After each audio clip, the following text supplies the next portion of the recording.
নবীজির কাছে একজন যুবতী মহিলা এসেছে, ডাক দিয়ে বলে, হে রাসূল, আমি জেনা করে ফেলেছি, এরপরে আমি গর্ভবতী হয়ে গেছি। নবীজি বললেন, এই কথা কাউকে বলবা না, যাও চলে যাও।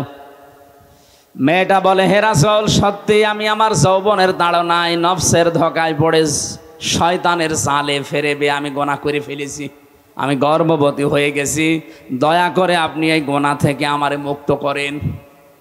আরে ভাই, সারা দেশে যে হুজুর যাই বলুক, আমার কাছে কেউ যদি তাওবা পড়ার জন্য আসে, আমি শুধু আস্তাগফিরুল্লাহ পড়াবো না, নবীর হাদিস থেকে যে শিক্ষাটা পেয়েছি আমি এইটা কাজে লাগাবো। রংপুরবাসী, এবার আপনার বিবেক দিয়ে বলেন তো, ১৫০০ বছর আগে বিশ্ব নবীর কাছে যে যুবতী মেয়ে এসেছিল জেনা করার পর, বলেছে আমাকে মুক্ত করেন এই গুনাহ থেকে, নবীজিকে তাকে বলতে পারতেন না, ঠিক আছে তুমি একবার আস্তাগফিরুল্লাহ পড়ে নাও, বলতে পারতেন না? তার তো আরব দেশের মানুষ, আরবি মাতৃভাষা, একবার বললে সে মুখস্থ করে ফেলতো আস্তাগফিরুল্লাহ, তার মাফ হয়ে যেত নাকি? কিন্তু নবীজি ওটা করেননি, বললেন ঠিক আছে, যতদিন সন্তানটা ডেলিভারি না হয় বাড়ি যাও, এটা ডেলিভারি হওয়ার পরে আসবা, কারণ তোমার অপরাধ আছে, এই সন্তানের কোনো অপরাধ নেই। এই ভালো করে শুনবেন, আমি বেশি কথা বলছি না, খুব অল্প সময় শিক্ষামূলক কিছু কথা বলছি। মেয়েটা সন্তান হওয়ার পরে দৌড়িয়ে এসেছে, হে রাসূল, এই যে আমার ছেলে। নবীজি বললেন ঠিক আছে, এক কাজ করো, ছেলেটা যতদিন দুধ না ছাড়ে 2 বছর পর্যন্ত বুকের দুধগুলো তাকে পান করাও, এরপরে আসো। শক্ত খাবার যখন খাওয়া শিখবে একা একা, ওই সময় জলদি আমার কাছে আসবা, তোমার আমি মুক্ত করে দেব। মেয়েটা এসেছে ছেলেটা নিয়ে, নবীজি ছেলেটাকে এক সাহাবীর হাতে বললেন, নাও, এর লালন পালনের দায়িত্ব। সাহাবী মহিলাদেরকে বললেন, একে মাটির ভেতরে বুক পর্যন্ত গেড়ে দাও, চারিদিক থেকে পাথর নিক্ষেপ করা আরম্ভ করো। সবাই যখন পাথর মারতেছে, হযরতে খালিদ ইবনে ওয়ালিদ বলেন, আমি একটা জোরে মারলাম, একটু জোরে নিক্ষেপ করার কারণে পাথর তার নাকের উপরে লাগার পরে ফিনকি দিয়ে রক্ত আমার শরীরে লেগেছে। আমি ভৎসনা দিলাম, আমি তার মন খারাপ হয়ে গেল যে নাপাক মহিলার রক্ত আমার শরীরে লাগলো। নবীজির কানে কথা যাবার পরেই বিশ্বনবী বললেন, থামো খালিদ, এ কথা বলবা না, কারণ আমি নবী, তুমি নবী না, আমি যা দেখি তুমি দেখতে পাও না। এই মহিলার অনুশোচনা, তাওবা, এ মহিলার যে অপরাধের শাস্তিটা হয়ে গেল দুনিয়ায়, আল্লাহ এত বেশি পছন্দ করেছে তার এই তাওবাটা, এদের পৃথিবীতে কোনো জালেমও যদি এইভাবে তাওবা করে, আমার আল্লাহ তাকেও মাফ করে দেবেন। কি বুঝলেন রংপুরবাসী? এ মহিলা যতটুকু অপরাধ করেছিল, অপরাধের শাস্তি যেটা, সেটা পাওয়ার পর ওনার আস্তাগফিরুল্লাহ কবুল হয়েছে। কথা বলে না কেন? তাহলে এই 15.5 বছরে যারা অপরাধের সাথে জড়িত, বিশেষ করে যারা আয়না ঘরের সাথে জড়িত, এটা যে মানবতার বিরুদ্ধে কত বড় কঠিন কাজ, আপনি না থাকলে বোঝানো যাবে না। আমি নিজে জালেমদের বিরুদ্ধে মামলা দায়ের করব। সুতরাং আয়না ঘরের সাথে যারা জড়িত ছিল, গোমের সাথে যারা জড়িত ছিল, উনি 1500 বলেছে না, 3732 জন হত্যা হয়েছে আগস্টের 5 তারিখের আগ পর্যন্ত, এটা সরকারি জরিপ। আর 2780 জন এখনো হাসপাতালের বেডে কাতরাচ্ছে। এতগুলো মানুষের সাথে যারা হত্যার সাথে যারা জড়িত, ডাইরেক্ট ইনডাইরেক্ট, এ প্রত্যেকেই আল্লাহর মামলার আসামি।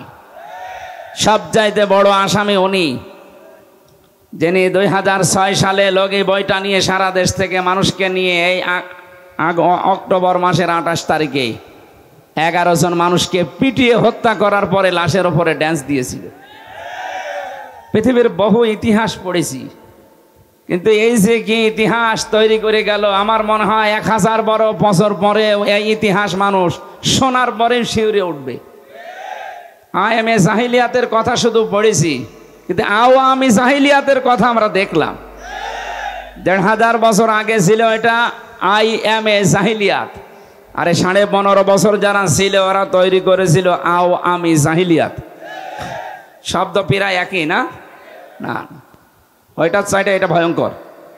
ওই সময় 11 দফা কর্মসূচি নিয়েছিল মুশরিকরা, আর এই 15.5 বছরে 13 দফা কর্মসূচি নিয়েছিল এই যে নামধারী আপনাদের উনি।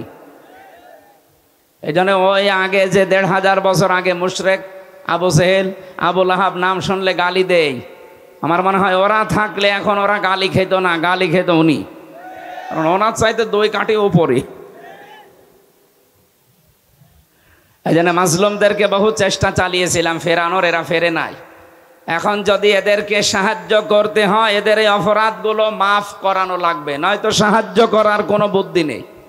যেহেতু ওরা আল্লাহর মামলার আসামি, বাদী যত বড় হয় মামলা তত জটিল হয়। সাইফুল ভাই বলছিলেন না, আমি 3টা বছর জেলে ছিলাম, আমার মামলার বাদী যদি উনি হয়তো কবে বের হয়ে চলে আসতাম। মামলার বাদী আপনাদের পুত্রবধূ, এই কারণে আমার 33 বার মামলাটা সিএমএম কোর্ট, জজ কোর্ট, হাইকোর্টে না হবে না। কেন? আল্লাহর ওলির নিষেধ। উনি যতদিন পর্যন্ত হ্যাঁ না বলবে ততদিন হবে না। কি একটা দেশে ছিলাম বলেন তো। এখান থেকে মুক্ত করার জন্য যে মানুষগুলো এদেশে জীবন দিয়ে গেল, সর্বপ্রথম আবু সাইদ, আল্লাহ যেন তাকে জান্নাতের সুউচ্চ মাকাম দান করে। বিশাল একটা ইসফিহা দেখিয়েছে। তার বাড়িতে গিয়েছিলাম আমি দেখার জন্যে, কবর জিয়ারত করে এসেছি। আল্লাহর কাছে দোয়া করছি এই মাজলুম মুসাফির অবস্থায় আল্লাহ যেন সত্যি তাকে জান্নাতি বানিয়ে দেন, বলেন আমিন। হ্যাঁ, শহীদরা এমনিতে জান্নাতে যাবে, কারণ যারা শাহাদত বরণ করে আল্লাহ বলেন তারা মরে না, ওরা জীবিত, আর আমি তাদের নিচে খাবার খাওয়াই। বালা হায়াউন ইনদা রাব্বিহিম ইরযাকুন, তারা জীবিত একদিকে, আর জীবিত থাকলে, জেগে থাকলে যেহেতু খাবার খাওয়া লাগে। হ্যাঁ, ইমানদার হয়ে যদি কেউ মারা যায় সে জীবিত থাকবে না, সে ঘুমিয়ে থাকবে।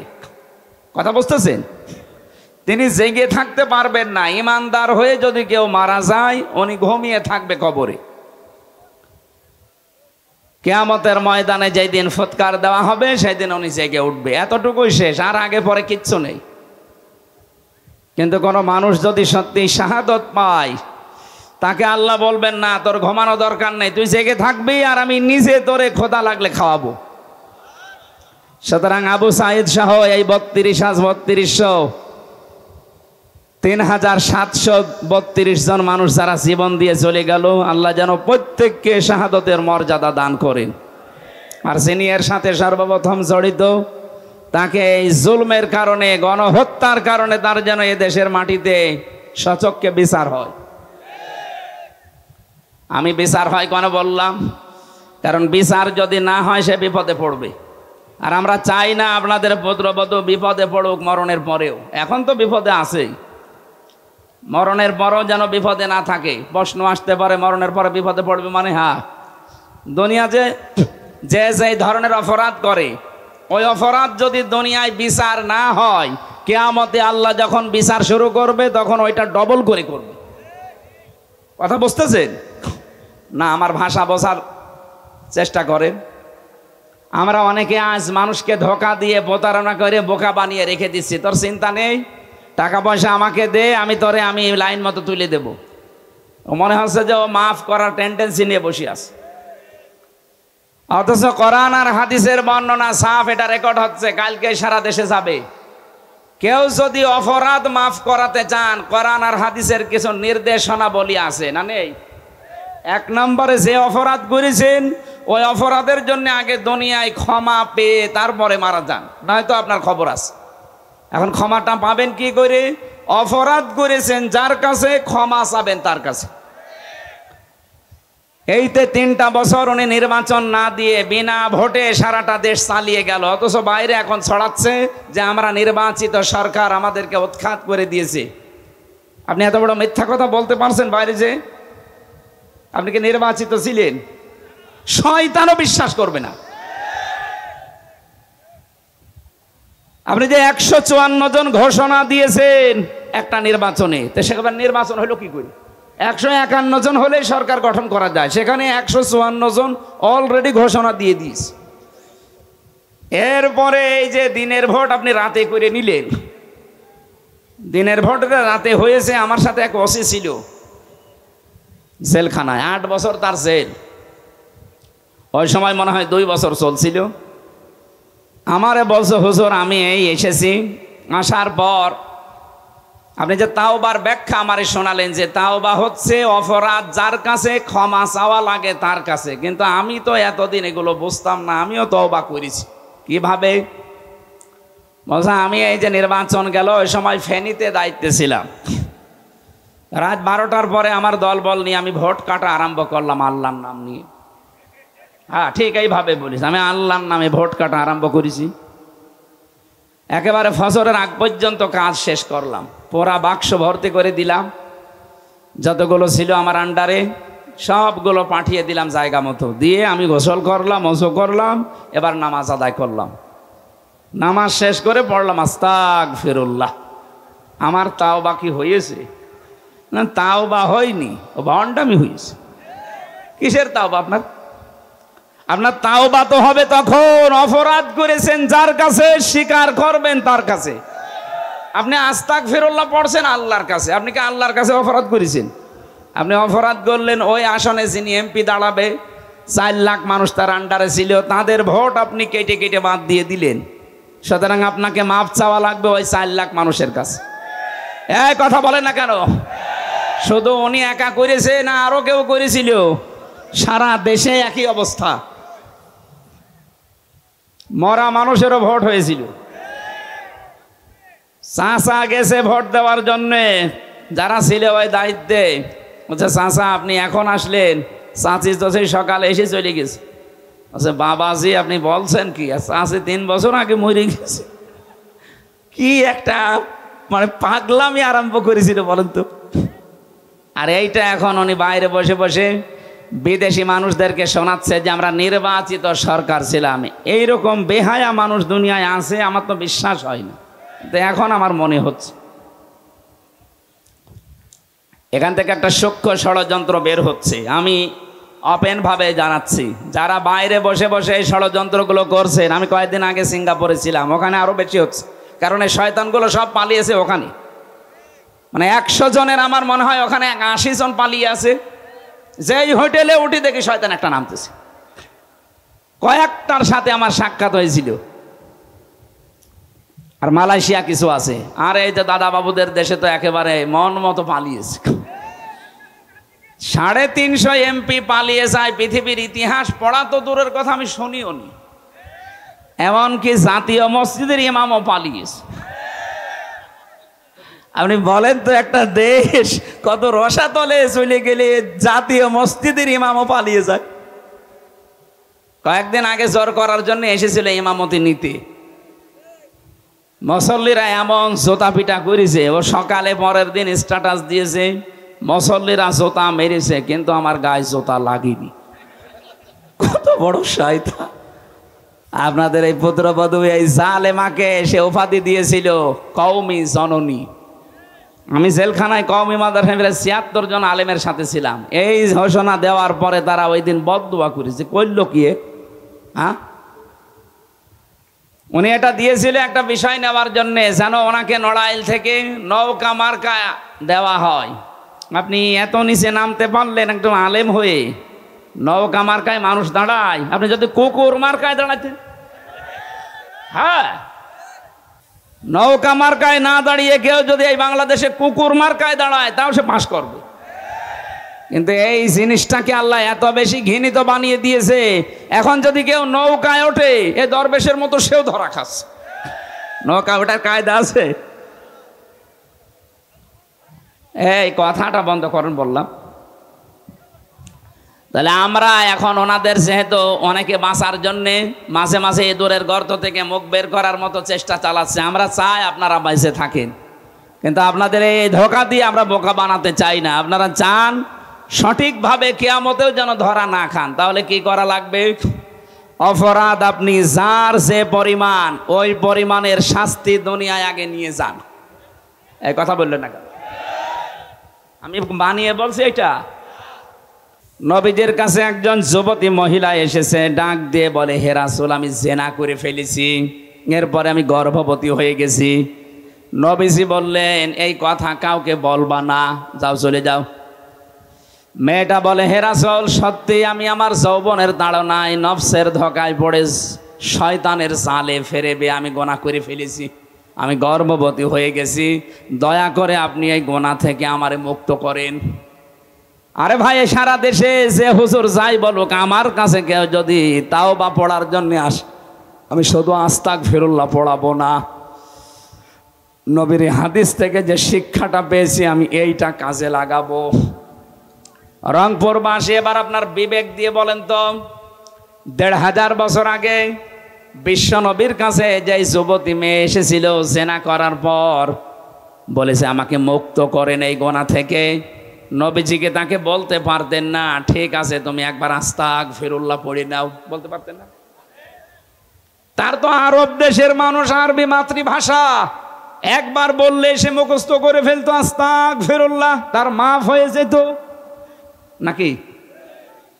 কিন্তু নবীজি ওটা করেননি, বললেন ঠিক আছে যতদিন সন্তানটা ডেলিভারি না হয় বাড়ি যাও, এটা ডেলিভারি হওয়ার পরে আসবা, কারণ তোমার অপরাধ আছে, এই সন্তানের কোনো অপরাধ নেই। এই ভালো করে শুনবেন, আমি বেশি কথা বলছি না, খুব অল্প সময় শিক্ষামূলক কিছু কথা বলছি। মেয়েটা সন্তান হওয়ার পরে দৌড়িয়ে এসেছে, রাসূল এই যে আমার ছেলে। নবীজি বললেন ঠিক আছে এক কাজ করো, ছেলেটা যতদিন দুধ না ছাড়ে 2 বছর পর্যন্ত বুকের দুধগুলো তাকে পান করাও, এরপরে আসো। শক্ত খাবার যখন খাওয়া শিখবে একা একা, ওই সময় জলদি আমার কাছে আসবা, তোমার আমি মুক্ত করে দেব। মেয়েটা এসেছে ছেলেটা নিয়ে, নবীজি ছেলেটাকে এক সাহাবীর হাতে বললেন না, এর লালন পালনের দায়িত্ব। সাহাবী মহিলাদেরকে বললেন একে মাটির ভেতরে বুক পর্যন্ত গেড়ে দাও, চারিদিক থেকে পাথর নিক্ষেপ করা আরম্ভ করো। সবাই যখন পাথর মারতেছে, হযরতে খালিদ ইবনে ওয়ালিদ বলেন আমি একটা জোরে মারলাম, একটু জোরে নিক্ষেপ করার কারণে পাথর তার নাকের উপরে লাগার পরে ফিনকি দিয়ে রক্ত আমার শরীরে লেগেছে। আমি ভৎসনা দিলাম, আমি তার মন খারাপ হয়ে গেল যে নাপাক মহিলার রক্ত আমার শরীরে লাগলো। নবীজির কানে কথা যাবার পরেই বিশ্ব নবী বললেন থামো খালিদ, এ কথা বলবা না, কারণ আমি নবী তুমি নবী না, আমি যা দেখি তুমি দেখতে পাও না। এই মহিলার অনুশোচনা তাওবা, এই মহিলার যে অপরাধের শাস্তিটা হয়ে গেল দুনিয়ায়, আল্লাহ এত বেশি পছন্দ করেছে তার এই তাওবাটা। এদের পৃথিবীতে কোনো জালেমও যদি এইভাবে তাওবা করে আমার আল্লাহ তাকেও মাফ করে দেবেন। কি বুঝলেন রংপুরবাসী?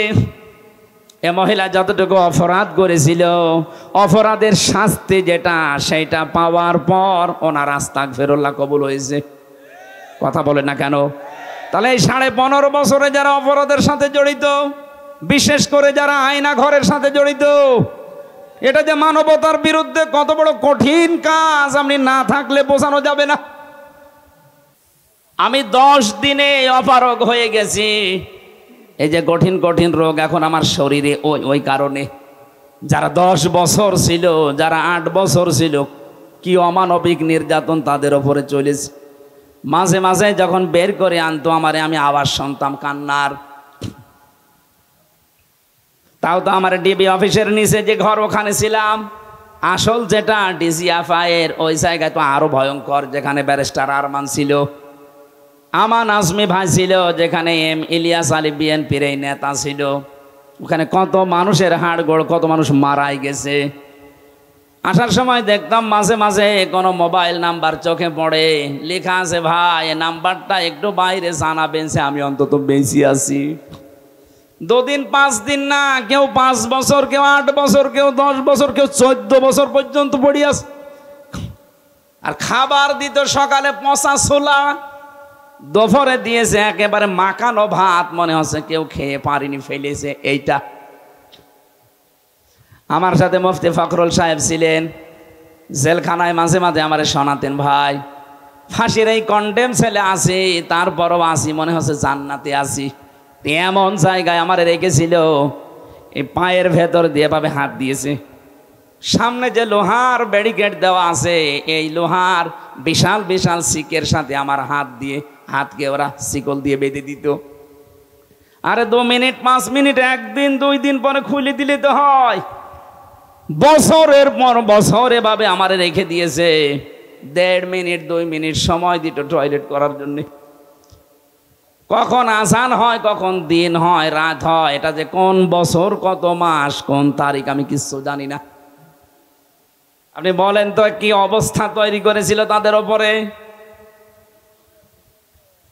এই জালেম যারা, এর সাথে যারা জড়িত, তারা নাকি 10 দিন 12 দিন 15 দিন পর পর একবার দেখতে যেত।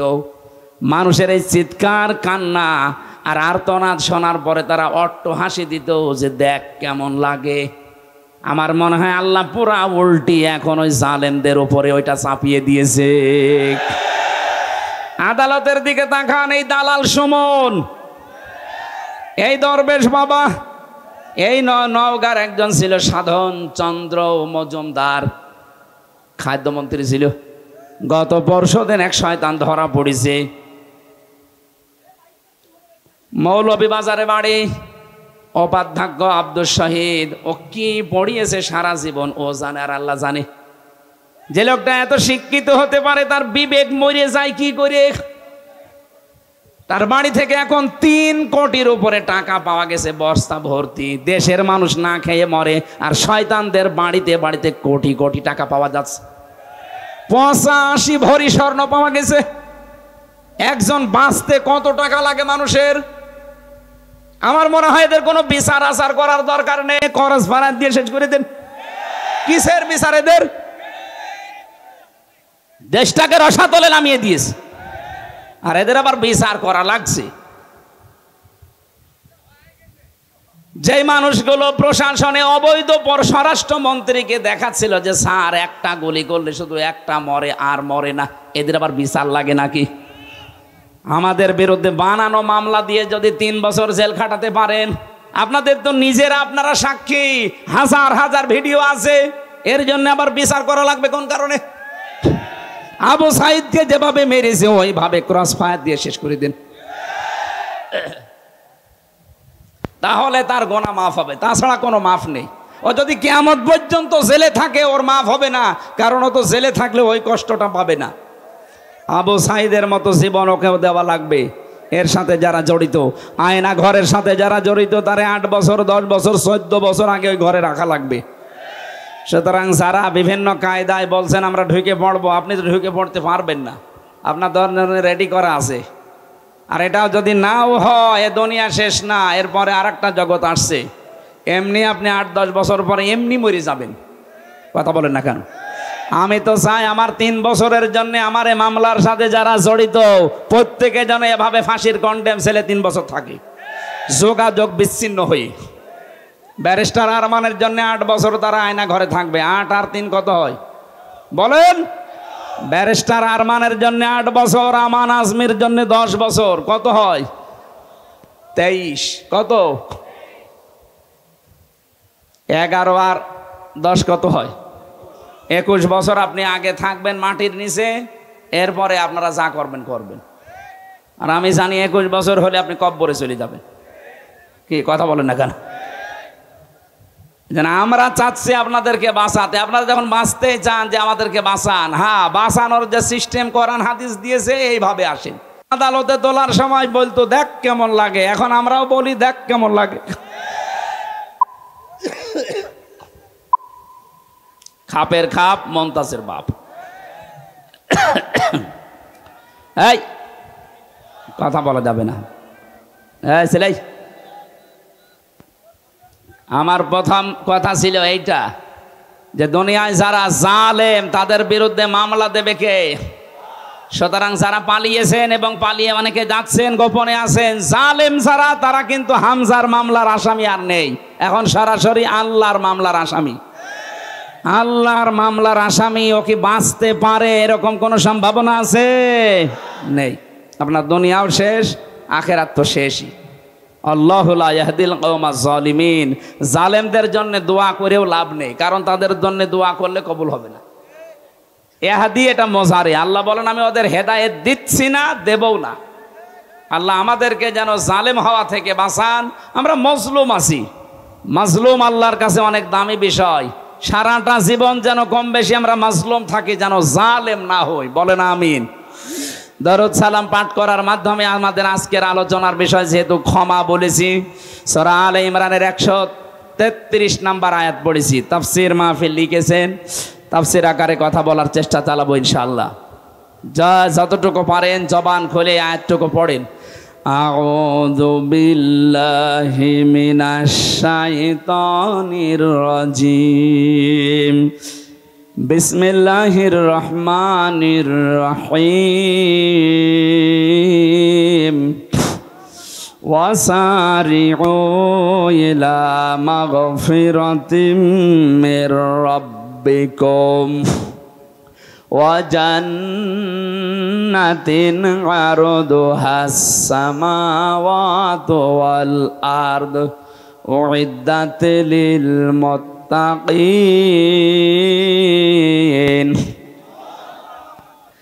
আল্লাহ পাক বলেন, হে পৃথিবীর মানুষেরা, তোমরা সকলে মিলে দৌড়াও। ওয়াসারিউ বহু বচন, একজন দুইজন না, সবাই মিলে দৌড়ানো আরম্ভ করো। ইলা মাগফিরাতিম মির রাব্বিকুম, তোমাদের রবের ক্ষমার দিকে। কারণ ক্ষমা করার একচ্ছত্র মালিকানা যেটা আল্লাহর সাথে সম্পৃক্ত, ওইটা আল্লাহর। এখানে দুইটা বিষয় পাওয়া যাচ্ছে। এই এদিকে তাকান। কেউ যদি মাপ পেতে চায়, বিষয় দুইটা, একটা হক্কুল ইবাদ আর একটা হক্কুল্লাহ। আপনি আল্লাহর সাথে কোনো দোষ যদি করে থাকেন, তার কাছে মাপ চাবেন। নামাজ পড়েননি, রোজা রাখেননি, হজ করেননি, এই বিষয়গুলো আমার আল্লাহর সাথে সম্পর্কিত। যদি এগুলো কেউ দুনিয়ায় না করে থাকে, সে যেন অবশ্যই আল্লাহর কাছে ক্ষমা চায়। উনি ইচ্ছা করলে মাফ করবে, ইচ্ছা করলে শাস্তিও দিতে পারে। কিন্তু যে বিষয়টা বান্দার সাথে জড়িত, এটা আমার আল্লাহ মাফ করবেন না ওই বান্দা যতক্ষণ ক্ষমা না করেন। এই জন্য যারা মানুষের উপরে জুলুম করেছেন, তাদের অধিকার নষ্ট করেছেন, আগে তাদের কাছে যেয়ে স্বীকার করবেন, মাফ চাবেন, ক্ষমা চাবেন। আর আমার ভয় লাগে এই কারণে, 15.5 বছর যাদের ওপর জুলুম অত্যাচার নির্যাতন করেছেন, তাদের অনেকেই কিন্তু 15.5 বছরে কবরে চলে গেছে। কথা বলেন না কেন? আপনি এখন তাদের কাছে মাফ চাবেন কি করে?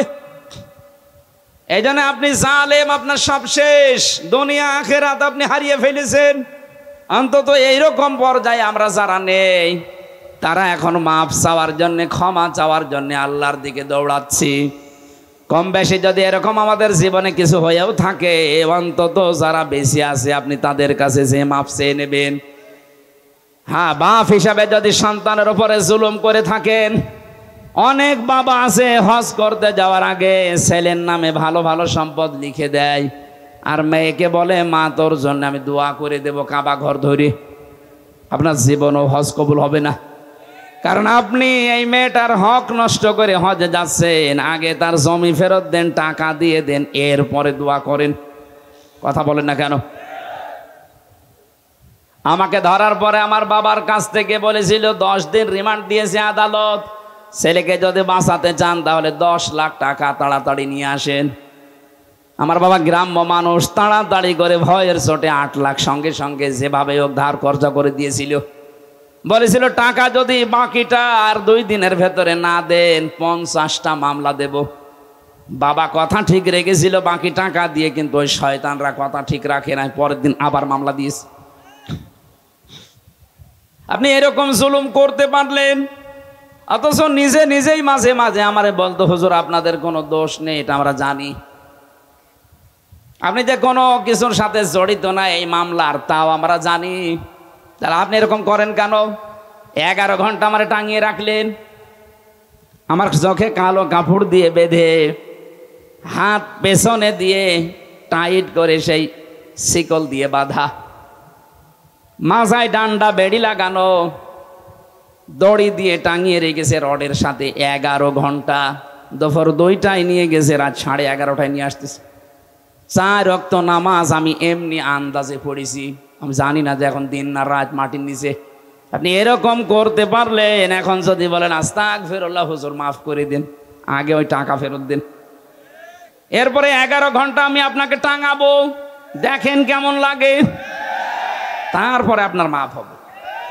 এই জন্য বান্দার সাথে যে বিষয়গুলো সম্পৃক্ত, আল্লাহর কসম করে বলছি আপনার মাফ হবে না যতক্ষণ পর্যন্ত ওই বান্দা আপনাকে ক্ষমা না করবে। আমরা যারা এরকম অপরাধের সাথে জড়িত না, তাদেরকে আল্লাহ ডাক দিচ্ছেন, এই দৌড়া ইলা মাগফিরাতিম মির রাব্বিকুম, তোর রবের ক্ষমার দিকে দৌড়া। যেই মানুষটা আল্লাহর ক্ষমা পেয়ে জাহান্নাম থেকে বেঁচে জান্নাতি হয়ে গেল, এই মানুষটার জীবন আসল সফল। ফামান যুহজিহা আনিন নার ওয়া উদখিলাল জান্নাতা ফাকাদ ফাজ। আল্লাহ পাক বলেন ওই লোকটার জীবন তো সফল যে লোকটা 41 সাল পর্যন্ত ক্ষমতায় আছে। হ্যাঁ, এত আস্তে বলেন কেন? যেই লোকটাকে আল্লাহ জাহান্নামের কাজগুলো আস্তে আস্তে ছেড়ে দেওয়ার তৌফিক দেয়, আর জান্নাতের কাজের দিকে আস্তে আস্তে যাকে এগিয়ে দেয়, আল্লাহর দৃষ্টিতে তার জীবন সফল হওয়ার রাস্তায়। এখানে বহু মানুষ আছে আগে উল্টাপাল্টা সিনেমা দেখতেন, এখন আপনার মনের ভেতর একটা পরিবর্তন আসতেছে যে না, এই চোখের হিসাব আল্লাহর সামনে দেওয়া লাগবে। এই মনে করে আপনি এই গুনার কাজটা আস্তে আস্তে ছেড়ে দিচ্ছেন। আগে পরকীয়া প্রেমে লিপ্ত ছিলেন, এখন আল্লাহর দিকে তাকিয়ে ওইটা আস্তে আস্তে বাদ দিয়ে দিচ্ছেন।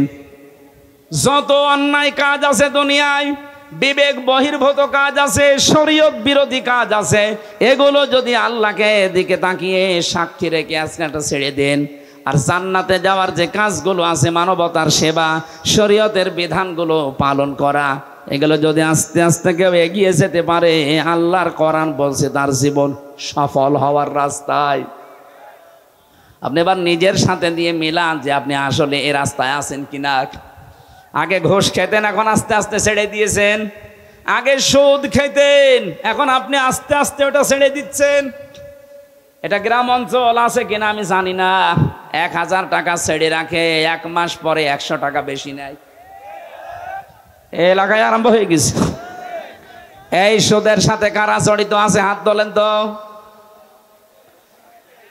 না, আমার মনে হয় এটা বলা ঠিক হলো না, কারণ এই এলাকায় এখনো শুরু হয়নি। যদি কেউ এই কাজে এখন থাকে, না খেয়ে মারা যান, তাও জান্নাত পাবেন বলে আশা করা যায়। কিন্তু এই সুদের সাথে যদি কেউ জড়িত হয়, ও যেন মায়ের সাথে জেনা করে আসলো। আপনি কি ভাবতে পারেন যে মায়ের সাথে কাজ কোনো শয়তান ছেলেও করতে পারে? অথচ আপনি ভালো মানুষ করতেছেন। সুতরাং এ কাজ যারা আছেন, 1000 টাকা ছেড়ে রাখে, 1 মাস পরে 1100 টাকা পায়। হ্যাঁ, 200 এদিকে আরো বেশি। আমি আশা করছি এটা ছেড়ে দেবেন ভাই। আর আপনি এই কাজগুলো আস্তে আস্তে ছেড়ে দেন। এই যে 1 বিঘা জমি দিয়ে রাখে, 1 বছর পরে মনে করেন 60,000 টাকা আমাকে দিল, 1 বিঘা জমি আমি আপনাকে দিয়ে দিলাম, আপনি চাষ করে খান। এটারে বাংলায় কি বলে এলাকায়? এই সিস্টেমে আছেন কারা চাষ করছেন হাত তোলেন তো। এই একজন। আপনি কি এটা বুঝে করেন না কি আন্দাজে করেন? এটা বোঝেন না যেটা সুদ হয় না? আপনি তার মানে জানেন আপনার এই দাড়ি দিয়ে, টুপি দিয়ে, জব্বা দিয়ে, নামাজ দিয়ে হবে না। আপনার মায়ের সাথে জেনা করার গোনা আমল নামায় উঠছে। সুতরাং এই সিস্টেমে যারা আছেন, জমি জায়গায় বর্গা দেওয়া, বন্ধক দেওয়া, কর দেওয়া, এই সিস্টেম পাল্টানো লাগবে। ইসলামের একটা সিস্টেম আছে, ওইটা করতে গেলে অনেকে বলে শুধু লস হয়ে যায়।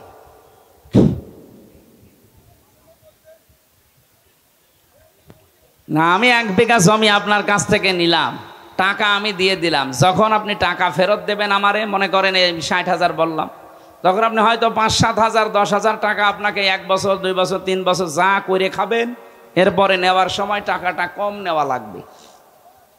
এই সিস্টেমে আমি জানি মনে হয় এলাকায় এগুলো চলে না, খালি হ্যাঁ নেই। এটা সারা দেশের অবস্থা একই, মানুষ জেনে শুনে পায়খানা খাবে। আরে ভাই, আপনি তো ক্ষমা পেতে চান। আপনি যার জন্য এই এরকম অবৈধভাবে টাকা ইনকাম করছেন, আমি সহ যারা বাম হাতের এই অবৈধভাবে ইনকাম আমরা করি, কি করি বলেন তো? টাকা পয়সা উপায় করি। এই টাকা পয়সাগুলো বিশাল স্তূপ মনে করেন হয়ে গেল, এগুলো তো আমি সব ভোগ করতে পারবো না। হয় আমার মেয়ে, আমার ছেলে, আমার বউ, কথা বলেন না কেন? আমার অবৈধ ইনকাম দিয়ে তারা আনন্দ ভোগ করার জন্য 2 পায়ে খাড়া। কিন্তু আমার এই ইনকামের জন্য যে অপরাধ, যে পাপ, একটা পাপও আমার বউ নেবে না।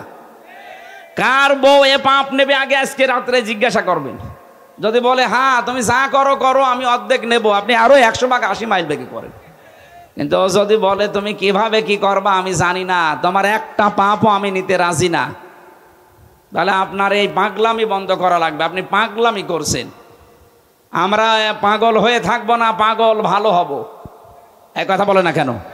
দুনিয়া একদিকে চলে যাক, এই সুদের সাথে যে সমস্ত কারবার আছে, ব্যাংকিং হোক আর জনগণের সাথে হোক, আজকে থেকে তাওবা করে ফিরে আসবো, তাহলে এই মাহফিল শুনতে এসে লাভ হবে। তাছাড়া কিয়ামত পর্যন্তের অনুষ্ঠান হয়ে যাবে, আপনার কোনো লাভ হবে না। আল্লাহ বলেন দৌড়াও আমার ক্ষমার দিকে। আমরা তো দৌড়াচ্ছি ক্ষমা পাওয়ার জন্যে। জান্নাতিন আরদুহাস সামাওয়াতু ওয়াল আরদ, এমন ক্ষমার দিকে, এমন জান্নাতের দিকে দৌড়াও যে জান্নাতের প্রশস্ততা আকাশ আর জমিনের চাইতেও বিস্তৃত। এটা যদি আমরা মনে প্রাণে বিশ্বাস করতাম যে আল্লাহ আমাদের জন্য একটা বিশাল বাগান বানিয়ে রেখেছে, আমি সত্যিই যদি দৌড়ি ওই বাগানে পৌঁছাতে চাই, তাহলে আমার এই ক্ষমা দুনিয়ায় পেয়ে তারপরে যাওয়া লাগবে। এই জন্য আমাদের সবসময় টেনশন চিন্তায় থাকা দরকার, আল্লাহ আমি মাপ পেয়েছি তো। যে মানুষগুলোর এই চিন্তা ছিল, এই মানুষগুলোর জীবনের দিকে একটু তাকান। হযরতে আবু বকর সিদ্দিক, তিনি জান্নাতের জিন্দা অবস্থায় গ্যারান্টি পেয়েছিলেন, দুনিয়ায় জীবিত অবস্থায় সার্টিফিকেট পেয়েছেন যে তুমি জান্নাতি। মসজিদে নববীতে অসময়ে যে তিনি শিশুর মতো অঝর নয়নে কাঁদছিলেন, নবীজি বললেন অসময়ে কাঁদো কেন? হযরতে আবু বকর বলেন, হে রাসূল, আল্লাহ আমাকে মাফ করেছে তো, আমি কি জান্নাত পাবো সত্যি?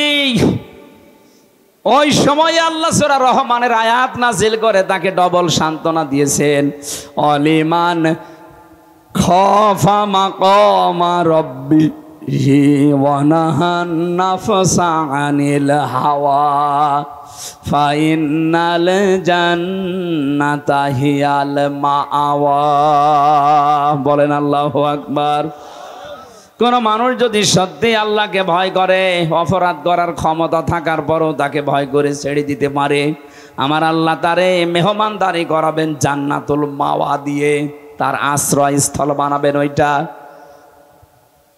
সূরা রহমানের ভেতরে আছে,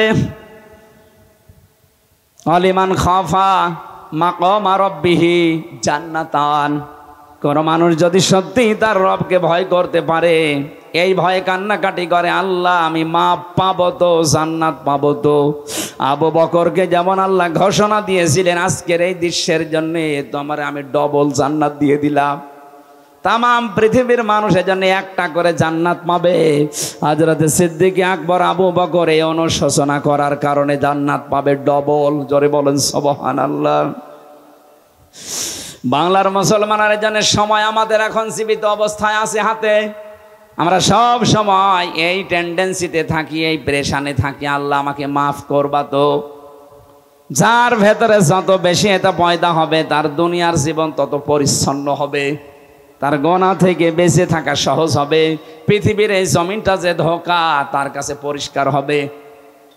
চেয়ার বলেন, বউ বলেন, অর্থ সম্পদ বলেন, সব কিছু আল্লাহর ভাষায় যেহেতু ধোঁকা, এই ধোঁকাটা তখন সামনে এসে দাঁড়াবে।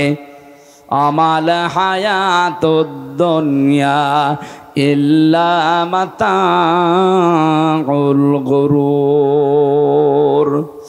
আল্লাহ পাক বলেন, হে পৃথিবীর মানুষেরা, দুনিয়ার জীবনটা কিন্তু ধোঁকা। এজন্য আমরা অন্ধকারে যারা পড়ে আছি, আমি সহ প্রত্যেকে যেন আমরা থামি। আপনার স্ত্রী কিন্তু সত্যি ধোঁকা। আপনি আজকে মারা যান, দেখেন একদিনও আপনাকে আর রাতে পাহারা দেবে না, বলবে জিন আসবে। অথচ এর জন্য আপনি বাবা শাহজালাল সব হালাল করে ফেলেছিলেন। যেই সন্তানের সুখের জন্য তাকে একটা ভালো বাইক কিনে দেবেন, তাকে একটা মোটর যান কিনে দেবেন, এই জন্য আপনি বৈধ অবৈধ দেখেননি, বিভিন্ন প্রতিষ্ঠানে চাকরি করা অবস্থায় বাম হাতের ইনকাম করেছিলেন। আপনার এই অবৈধ টাকা নিয়ে এসে হয়তো বাইক আরামে চড়বে, মোটর যান চড়ে বেড়াবে। এর জন্য যে অপরাধটা হয়ে গেল, এইটার ভাগ আপনার ওই ছেলে নেবে না, কবরে আপনারই মগুর খাওয়া লাগবে। আমাদের পরিবর্তন আসা দরকার। এখন আমরা ক্ষমা পেতে চাই, কারণ যারা ক্ষমা পাবে আল্লাহর কাছে এই মানুষগুলোর জন্য আল্লাহ তার জান্নাতকে প্রস্তুত করে রাখতেছেন। ও ইদ্দাতিল মুত্তাকিন, আমি তো জান্নাত তাদের জন্য বানিয়ে রাখলাম যারা আমার ক্ষমা পেয়ে দুনিয়া থেকে আসবে। আপনি নিজের কাছে এখন ভাবেন তো, আপনি আসলে ক্ষমা পেয়েছেন কিনা? খলিফাতুল মুসলিমিন হযরত ওমর ঈদের দিন সকালবেলা অঝোর নয়নে ঘরের দরজা বন্ধ করে কাঁদছিলেন। হযরত আবু হুরায়রা বলেন, আমি সকালবেলা গেলাম, সবাই দেখে বিভিন্ন আনন্দে মেতে আছে, কিন্তু কান্নার আওয়াজ আসে খলিফার ঘর থেকে। দরজায় নাড়া দিলাম, ভেতর থেকে আওয়াজ এলো কে? বাইরে থেকে বললাম, খলিফা আমি আবু হুরায়রা এসেছি। ঈদ মানে খুশি, ঈদ মানে আনন্দ, আজকে সবাই আনন্দে আছে, আপনি কাঁদেন কেন? হযরত ওমর দরজা খুলে দিলেন, দেখলাম দাড়ি বেয়ে বেয়ে পানি পড়ছে, সেজদায় পড়েছিল। আমারও বলছে, আবু হুরায়রা ঈদ মানে খুশি আনন্দ, তাদের জন্য যে মানুষগুলো 30টা রোজা কবুল হয়ে গেছে, যারা এই গ্যারান্টি পেয়েছে যে আল্লাহ তাকে মাফ করে দিয়েছে। আমি ওমর এখনো পর্যন্ত গ্যারান্টি পাইনি যে আল্লাহ আমাকে মাফ করেছে কিনা, তা আমি কি নিয়ে আজকে আনন্দ করব? ও রংপুরবাসী, তারাও মানুষ ছিল, আমরাও মানুষ। তাদের টেন্ডেন্সি ছিল কি, তাদের চিন্তা ভাবনা ছিল কি, আর আমরা কোন লাইনে আছি? এটা শুধু আপনাকে বলছেন, আমার নিজের জন্যও বলছি। আমার নিজেরও পরিবর্তন হওয়া লাগবে এখন থেকেই। কখন? এখন থেকেই। তাদের জীবনটার দিকে তাকালে আমাদের জীবন পরিবর্তন হতে কিছু না কিছু বাধ্য। ছেলেটাকে তিনি মাদ্রাসায় দিলেন, এরকম মক্তব মাদ্রাসায়। হযরত আব্দুল্লাহ তিনি কিন্তু দেশের প্রেসিডেন্ট। জিয়াউর রহমানের জীবনী পড়েছিলাম আমি। ইন্তেকালের পর উনি যখন প্রেসিডেন্ট থাকা অবস্থায় তার সন্তান, ওই যে এখন যিনি আছে লন্ডনে, জনাব তারেক জিয়া, ছোটটা তো মারাই গেল, বেগম জিয়া, ওই সময় ছেলেটাকে নিয়ে গেছে ভর্তি করতে এক জায়গায় ঢাকাতে। এমন অবস্থায় পোশাক আশাক ভরা অবস্থায় গিয়েছে। ওখানকার দায়িত্বশীল জিজ্ঞাসা পর্যন্ত করেছে, কি আপনি এই অবস্থায় কেন? চিনতে পারে নাই নাকি প্রথমে? ছেলেটার পরিচয় জিজ্ঞাসা করেছে, নাম কি? তারেক। বাবার নাম কি? জিয়াউর রহমান। কোন জিয়া? প্রেসিডেন্ট জিয়া। এ লোকটার নাম আজও পর্যন্ত মানুষ শুনলে দোয়া করে, এমনি না, সে তো জেনারেল শিক্ষিত মানুষ। তার জীবনে এমন এমন কিছু কাজ পাওয়া গেছে, আল্লাহ পাক মনে হয় এই জন্যে তাকে মরণের পরও চিরন্তন করে রেখেছে। এদেশে তো বহু মানুষ ছিল, তারা মারা গেলে মানুষ খালি বরদোয়া করে। জেলখানার ভেতরে আমি অপু ভাইয়ের সাথে ছিলাম, তারেক জিয়া সাহেবের পিএস, মানে মোনাজাতের ভেতরে জিয়াউর রহমানের জন্য দোয়া করতেন, রব্বুল আলামিন তুমি আমার লিডারের বাবাকে মাফ করে দিও। এমনিতে মজলুম তিনি, কারণ জেলে যারা যায় আমি দেখেছি অধিকাংশ মানুষকে ওরা মজলুম করে রাখে। আর নবীজি জানিয়েছিলেন মাজলুমের দোয়া সঙ্গে সঙ্গে আল্লাহ কবুল করে নেয়। যত মানুষ এই 15.5 বছরে ছিলাম, আমার মনে হয় 100 জনের 70 জন আমরা নিরপরাধ, কিচ্ছু জানি না মামলা সংক্রান্ত। আন্দাজে রাজনৈতিক প্রতিহিংসার কারণে জুলুম করে আমাদেরকে আটক করে রেখেছিল। আমি বলছি, যারা জুলুম করে তারা জালেম, যারা সহ্য করে তারা মাজলুম। এই জন্য ওখানে বহু মানুষ দেখতাম জমার দিন কয়েকজন এক জায়গায় দোয়া করতো, আল্লাহ যে মানুষগুলো দেশের জন্য এই কাজ করে দৃষ্টান্ত স্থাপন করেছে, তুমি তাদেরকে মাফ করে দিও। মাজলুমের দোয়া কবুল হয়, এই জন্য বলছি আল্লাহ জিয়াউর রহমানকে মনে হয় মাফ করে দেবেন। তার জীবনের ভালো কাজগুলো আল্লাহ কবুল করেন। অন্যায় যদি মানুষ হিসাবে কিছু করে থাকে, আল্লাহ যেন মাফ করে দেন। এই যে আল্লাহর উপরে অবিচল আস্থা এবং বিশ্বাস হবে রাষ্ট্রের সব কাজের মূল ভিত্তি, এই কথাটা উনি লিখেছিলেন। জীবনে তার কোনো কিছু কবুল হোক বা না হোক, এ কথাটা পড়লে একবার আল্লাহর কথা মনে হয়। কথা বলেন ঠিক কিনা? আল্লাহ এই লোকটাকে যদি মাফ করে দেয় আমাদের ক্ষতি হয়ে যাবে। আরো জোরে বলেন। আরো যারা দেশের জন্য কাজ করেছিলেন, আল্লাহ সবাইকে যেন মানবতার সেবার কারণে মাফ করে দেন। বিশেষ করে ইসলামের জন্য, মানবতার জন্য যাদের জীবনটা শেষ হয়ে গেল, এই মানুষগুলোর জীবনের আমল যেন আল্লাহ ব্যর্থ না করে, কবুল করে দৃষ্টান্তমূলক পুরস্কার দেন, বলেন আমিন। হযরত ওমর সময় প্রেসিডেন্ট, ছেলেটাকে ভর্তি করার পরেই কয়েকদিন ক্লাস চলছে, হঠাৎ করে ওই দেশের প্রধান বিচারপতি হযরতে আলী তার ছেলে হোসাইন দিলেন মাদ্রাসায়। এই টেবিলের ওপর থেকে বারবার কলম ফেলে দিচ্ছে, খেজুরের পাতার কলম, উপর দিয়ে কালি দিয়ে লেখা লাগে এই কলমে। আব্দুল্লাহকে বলছে তুলে দাও, একবার দুইবার তিনবার তিনি তুলে দিলেন, তৃতীয়বার একবার বলে ফেললেন কি তুমি বারবার কলম ফেলে দাও, আমারে তুলতে বলো, আমি কি তোমার খাদেম চাকর নাকি? হযরতে হোসাইন তিনি মনের অশান্তে যেন কথা বলে ফেললেন, হে আব্দুল্লাহ তুমি শুধু খাদেম না, খাদেমের বাচ্চা খাদেম। উনি ওই সময় প্রেসিডেন্টের ছেলে, মাইন্ডে নিয়েছে। বাড়িতে এসে জিজ্ঞাসা করছে, বাবা হোসাইন আমাকে খাদেমের বাচ্চা খাদেম এই শব্দ দিয়ে সবার সামনে গালি দিয়েছে, আমি আর মাদ্রাসায় যাব না, বিচার যদি তুমি সত্যিই না করো আমি মাদ্রাসায় পড়া বন্ধ করে দিলাম। উনি বলছে ঠিক আছে, আজকে না জমার দিন আমি বিচার করব হাজারো মানুষের সামনে। বয়ান চলাকালীন তিনি খুতবা বন্ধ করে দিয়ে বললেন, হোসাইন হ্যাঁ আমার ছেলেকে তুমি গালি দিয়েছো, আমাকে পর্যন্ত ছোট মানুষের সামনে? বলে হ্যাঁ করেছি। কেন তুমি গালি দিলে? এই ছোট কথাটা কেন আমাকে বললে? হযরত হোসাইন বলেন, খলিফা আপনি হাত দিয়ে বলেন তো, আপনি কি আমার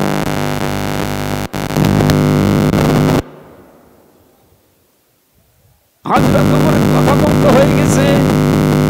ডাক দিয়ে বলে, হোসাইন তাই তো, আমি তো এভাবে চিন্তা করি না, আমি তো তোমার নানার খেদমত করছি, আর খেদমতে সেই তো খাদেম।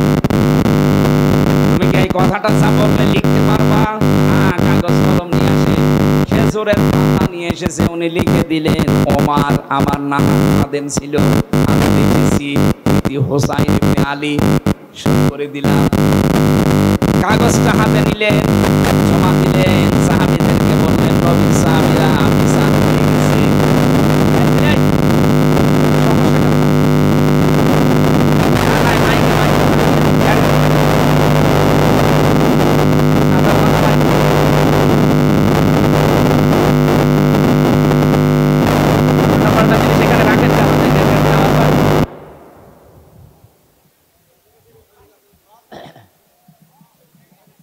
ফ্যানের বাতাস আওয়াজ তো হয় না,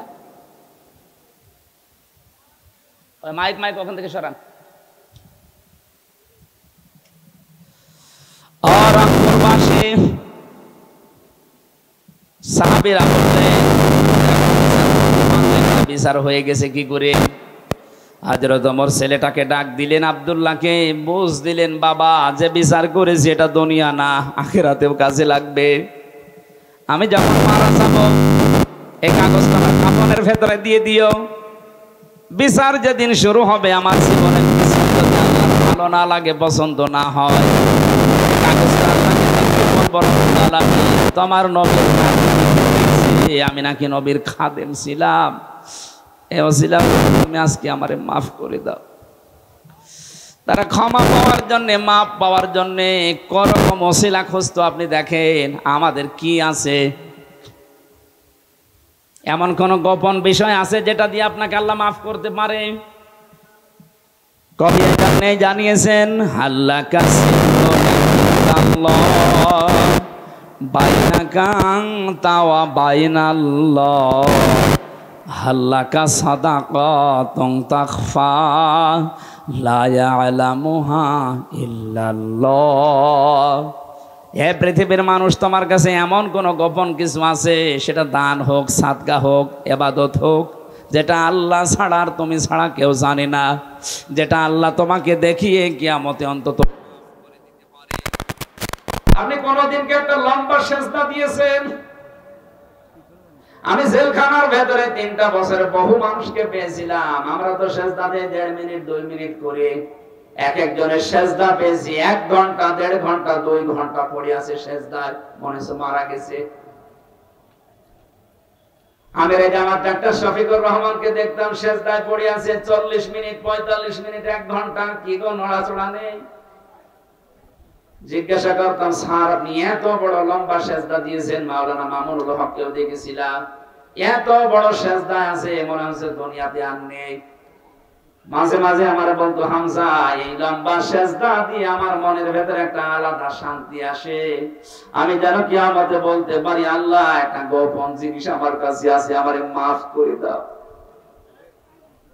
লম্বা একটা সেজদা দিয়ে দেখেন কেমন লাগে। আজকে বাড়ি যে তাহাজ্জুদের নামাজ যদি পড়তে পারেন 2 মিনিট 2.5 মিনিট না, একবারে 50 মিনিট একটা সেজদা দেবেন। সেজদার ভেতরে বাংলায় যত কথা আপনার মনে আসে সব বলবেন, কারণ ফরজ নামাজ আর ওয়াজিব নামাজ বাদ দিয়ে নফল নামাজে সেজদায় বাংলায় কথা বলা যায়। কথা বুঝতেছেন? নফল নামাজের সেজদা একটা লম্বা করে দিয়ে যত কথা আছে আপনার দুঃখের কষ্টের আশার এই কথাগুলো জানাবেন। আল্লাহ পাক এই সময় এত বেশি কাছে আসে, এত বেশি খুশি হয়, বান্দা চাইলেই মনে হয় আমার আল্লাহ দিয়ে দেবেন। দুনিয়ার নিয়ম হচ্ছে যার কাছে যত মহব্বতের ভালোবাসার জিনিস আপনি হন, একবার 2 বার 3 বার কোনো কিছু চাইলে সে যেই হোক রেগে যায়। আর আমার শানটা আলাদা, ওনার কাছে কেউ যদি বারবার না চায় আমার আল্লাহ তার উপরে রেগে যান। আমরা আল্লাহর ক্ষমা পাওয়ার জন্য বারবার বিরক্ত করি। আল্লাহ পাকের শান এইটা, যতবার ক্ষমা চাবেন উনি ফেরেশতাদেরকে নিয়ে আপনাকে নিয়ে একটা গর্ব করবে। দেখ হামজারে নিষেধ করেছিলি বানাতে, আজকে দেখতো আমি কিছুই বলি নাই, রাত গভীরের সময় দুনিয়া ঘুমিয়ে আছে, ও আমার কুদরতি ভাই সেজদায় পড়ে আছে। কাবা শরীফ যখন তাওয়াফ করে দেখলাম বহু মানুষ এই দোয়াটা পড়ছিল ষষ্ঠ চক্করে, আল্লাহুম্মা ইন্না আলাইয়া হুকুকান ফিমা বাইনি ওয়া বাইনিকা। হে মালিক, কাবার সামনে নিয়ে বলছি আমি তোমার গোলাম, তুমি আমার মালিক, আমার ভেতরে তোমার ভেতরে বহু দেনা পাওনা বাকি আছে, আমি বান্দা হিসাবে যা পাওয়ার কথা তুমি তো আমাদের সব দিয়েছো, আমাকে ন্যায় থেকে হামজা বানিয়েছো, তুমি আমাকে সেই মায়ের গর্ভ থেকে শুরু করে সাইফুল বানিয়েছো। দুনিয়া আমাকে কেউ চিনতো না, আমার নাম গন্ধ ছিল না, অথচ আজ আমার একটা নাম আছে, আমার একটা পজিশন আছে, আমার একটা সম্মান হয়েছে, পৃথিবীতে উল্লেখ করার মতো বহু কিছু তুমি আমারে দিয়েছো, আমার যা যা অধিকার ছিল সব তুমি আদায় করে দিয়েছো, কিন্তু তোমার প্রতি আমার তো যে হক সব দিয়ে দিলে, আমি বান্দা হিসাবে আমার উপরে তোমার কিছু হক আছে, আমি তো কিছুই দিতে পারিনি। নিজের দিকে তাকিয়ে বলেন তো আল্লাহকে আপনি কি দিয়েছেন? কিয়ামতের ময়দানে আল্লাহ যখন বিচার শুরু করবে, আল্লাহর বিচারে কিন্তু অবিচার নেই, আছে না? নেই। আল্লাহর বিচারে কোনো অবিচার নেই। আল্লাহ যদি ন্যায় বিচারও কারোর সাথে করে কেউ জান্নাত পাবে না। কথা বলছেন না? আল্লাহর বিচারে কোনো অবিচার, জবাব দিলেন না? আল্লাহর বিচারে কোনো অবিচার, ন্যায় বিচার করলে জান্নাত পাবেন না, কেউ পাবেন না। হ্যাঁ, একটা মাত্র পথ আছে,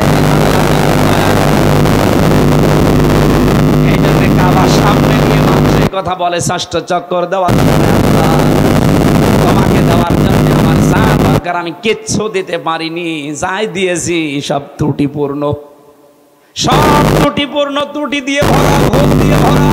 আমি যতটুকু টোটা ফাটা ইবাদত করেছি, অনেকে লোক দেখানো করে ফেলেছি, ওর ভেতরে রিয়া ছিল, অহংকার ছিল, অনেক ভুল ছিল।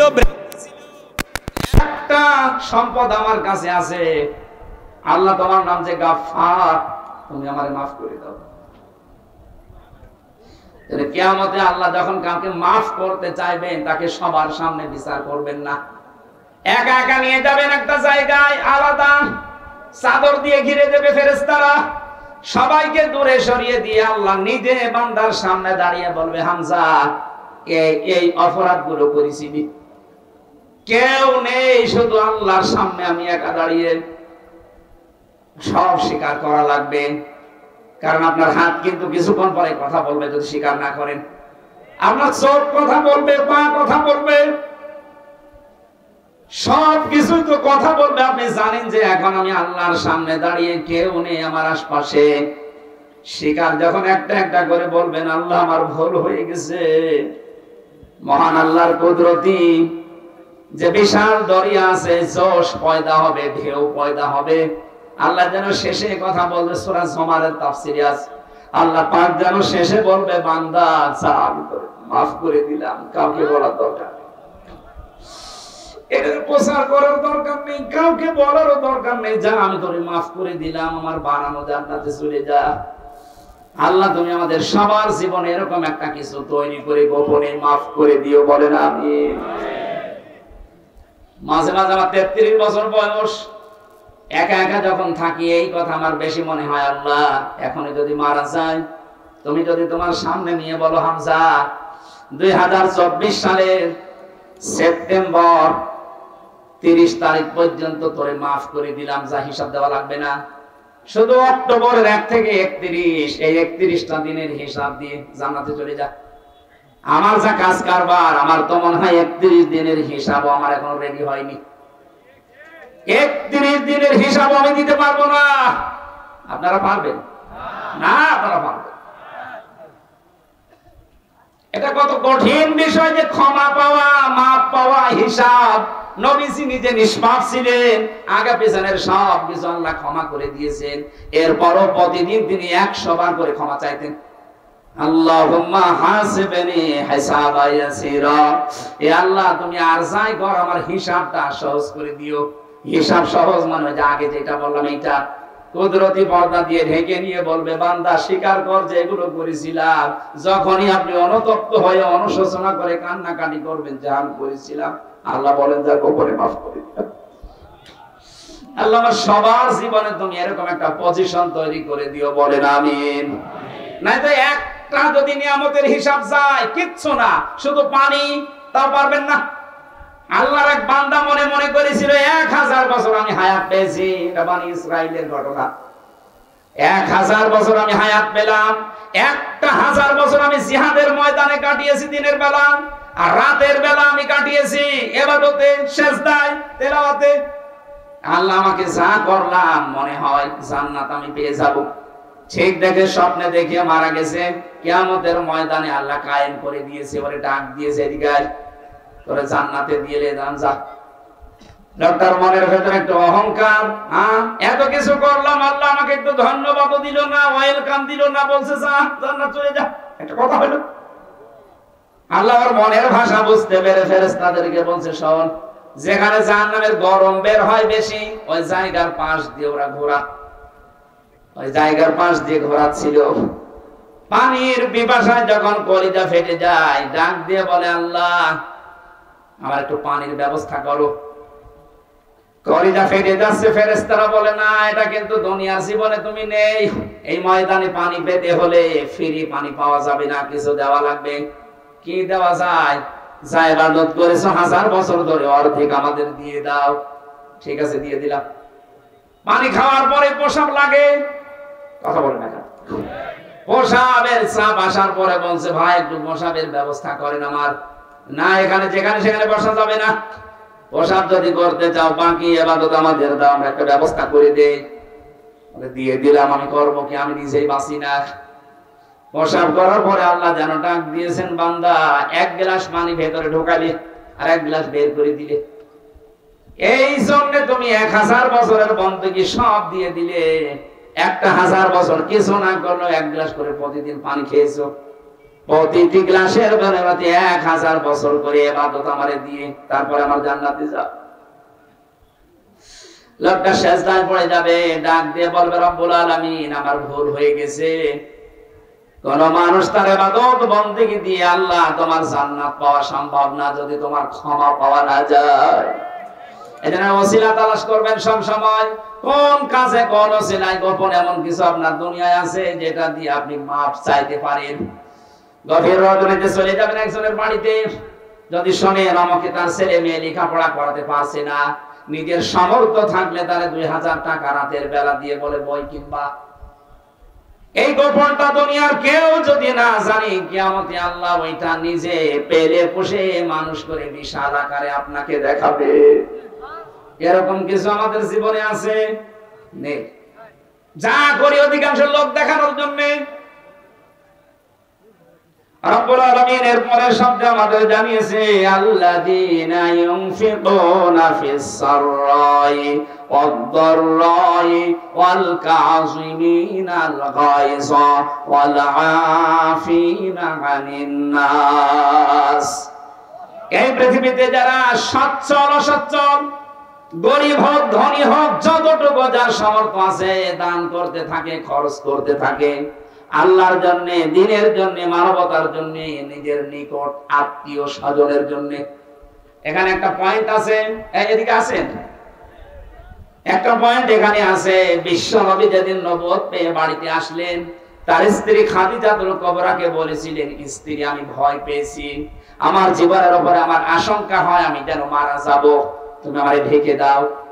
হযরতে খাদিজা ওই দিন বলেছিলেন, স্বামী আমার ভয় পাবেন না, কোন জিন ভূত পরী এমনকি আল্লাহ আপনাকে ভয় দেখাবে না। 5টা কথা বলেছিলেন খাদিজা ওই দিন। 1 নম্বরে ইন্নাকা লা তাসিলুর রিহমা, আপনি রেহেমের সম্পর্কগুলো ঠিক রাখেন।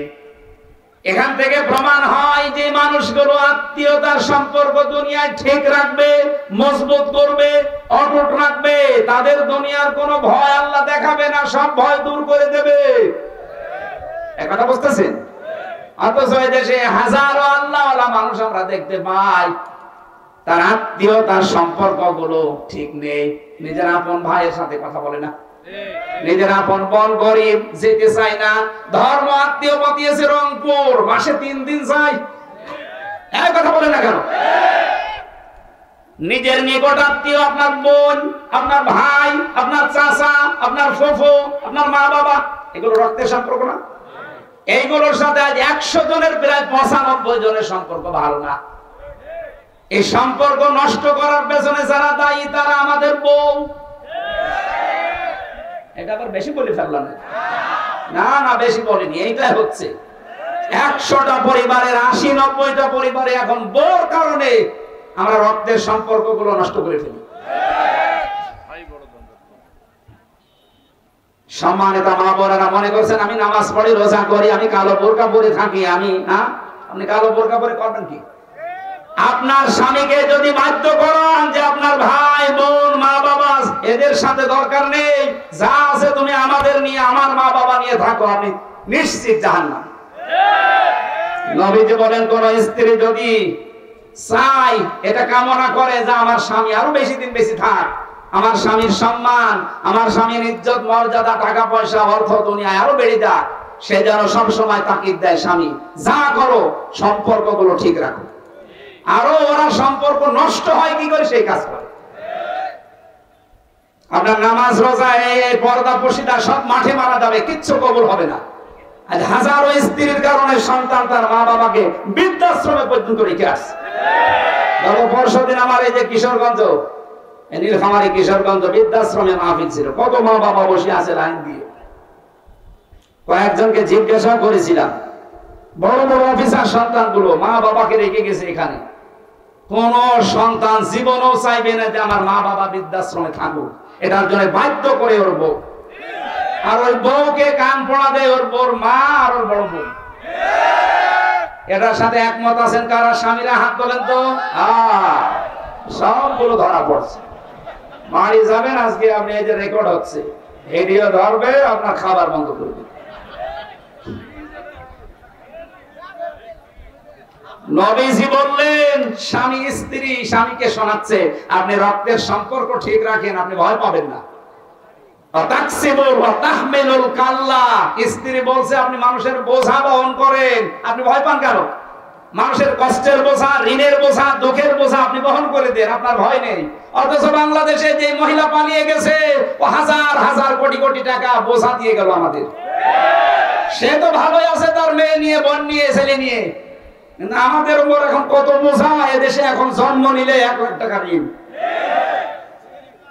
এই যে যাদেরকে 2780 জন মানুষ এখন হাসপাতালে, এই মানুষগুলোকে আপনি তার পরিবারের জন্য, মা বাবার জন্য, সমাজের জন্য একটু বোঝা বানিয়ে দিলেন। নবীর উম্মত যারা, তারা বোঝা আরো দূর করে দেয়, হালকা করে দেয়, আর ওরা এমন নবীর উম্মত বোঝা আরো চাপিয়ে দিয়ে গেল। আপনি মাপ পাবেন না। মাপ পাওয়ার জন্য মানুষের বোঝা হালকা করা লাগে, তাহলে কিয়ামতে আল্লাহ আপনার পাপের বোঝা হালকা করে দিবে। পাপের বোঝা হালকা করা মানে আপনাকে আল্লাহ মাফ করে দেবে। আমি জেলখানায় বসে বসে এই পারিবারিক জীবন নিয়ে ভেবেছিলাম, মেয়েরা কেন আজ এই স্বামীর উপরে এই ঝামেলা আছে। নারী নির্যাতন করলে আমাদের জেল হয়ে যায়, ফাঁস হয়ে যায়, আমরা ফাঁসির আসামি। এখন যে জল্লাদ আছে ও বউ মারার মার্ডার মামলার আসামি। আমাদের যে ফাঁসি দেয় কেন্দ্রীয় কারাগারে ঢাকাতে ইলিয়াস, তার বউকে একটা থাপ্পড় দিয়েছিল সংশোধনের জন্য, ছাতা মরি গেছে। এখনো ফাঁসি ছিল, এখন যাবজ্জীবন 30 বছর জেল খাটলাম। এই জন্য আমি বসে বসে, ওখানে তো লেখা খুব কঠিন, তারপরও কারারক্ষীদেরকে বলে কই আমি লিখেছিলাম পারিবারিক জীবনের সমস্যা এবং তার সমাধান কি কি করে এটার সমাধান করা যায়। আমি প্রায় 120 পৃষ্ঠা করেছিলাম। বাইরে এসে ওরা আরো সামারাইজ করে করে 2টা বই করেছে, একটা পুরুষের জন্য একটা মহিলাদের জন্য। এখানে পাওয়া যায় কিনা জানি না, গাড়ি আছে মনে হয়, গাড়িতে পাওয়া যাবে, সাদা গাড়ি। আমার যাওয়ার সময় মেয়ের জন্য নিয়ে যাবেন, মেয়ে বিয়ে দেওয়ার আগে এটা পুরা পড়াবেন যে এটা পড়ো তাহলে আর সংসার আলাদা হবে। বিশেষ করে বউকে পড়াবেন আগে, আর বউরা নেবেন নিয়ে স্বামীকে পড়াবেন। আমার কণ্ঠ এবং এই রাত জাগা নিয়ে আমি খুব টেনশনে আছি। এত রাত পর্যন্ত জেগে থাকলে আবার দেখা যাচ্ছে সেদিন রংপুরের মতো পটল তুলব। আমি শেষ করে দিলাম, আল্লাহুম্মা আমিন। লা ইলাহা ইল্লা আনতা সুবহানাকা ইন্নী কুনতু মিনাজ জালিমিন। রব্বুল আলামিন 2 দিন ব্যাপী তাফসীর কোরআন মাহফিলে বসে কোরআনের কথাগুলো চাতক পাখির মতো শুনছিলাম। যতটুকুই শুনিয়েছি, আমার শরীরে যতটুকু পড়িয়েছি আমি বলেছি, এগুলো আমল করার তৌফিক আমাদের দান করো। সওয়াবগুলো তুমি নবীর রওজায় পৌঁছিয়ে দাও। 3টা বছর জালেমের জিন্দান খানায় ভর্তি ছিলাম। কি খাওয়িয়েছে ওরা আল্লাহ তুমি জানো, আর ওরা জানে আমার শরীরটা স্বাভাবিক হচ্ছে না। আল্লাহ মেহেরবানি করে আমাকে আগের অবস্থায় আবার ফিরিয়ে দাও।